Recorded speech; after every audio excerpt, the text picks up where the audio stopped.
কাৰণে মই এটা সাধু ক'ম। নামটো হৈছে শহাপহু আৰু এটা কাছ। এদিন জংঘলত এটা শহাপহু আছিলে।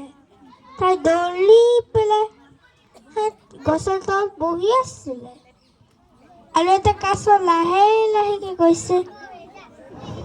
গৈছে তাৰ ফালে।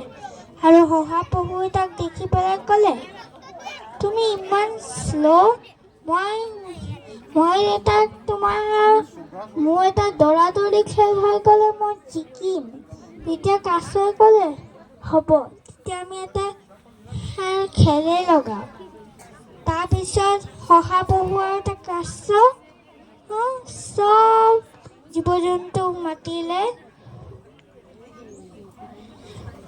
আৰু যেতিয়া ৰেচৰ দিনা হ'ল, এই দুটা জীৱ-জন্তুৱে লাইনত থিয় হৈ আছে আৰু এটা বান্দৰ কৈ আছে, 3, 2, 1 যোৱা।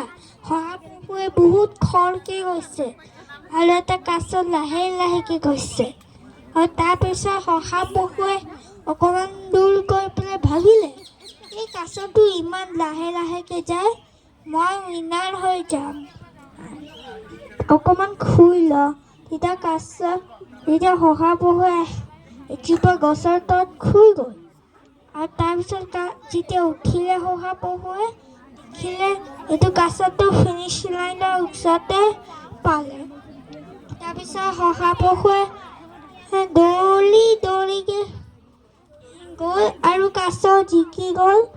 যেতিয়া শহাপহু পালে, কাছই ক'লে, তুমি খৰকে যোৱা, কিন্তু মই তোমাতকৈ বেছি খৰকে যাম। তেতিয়া আমি এইটো সাধুৰ পৰা বুজিলোঁ, লোকক কেতিয়াও হাঁহিব নাপায়। ধন্যবাদ।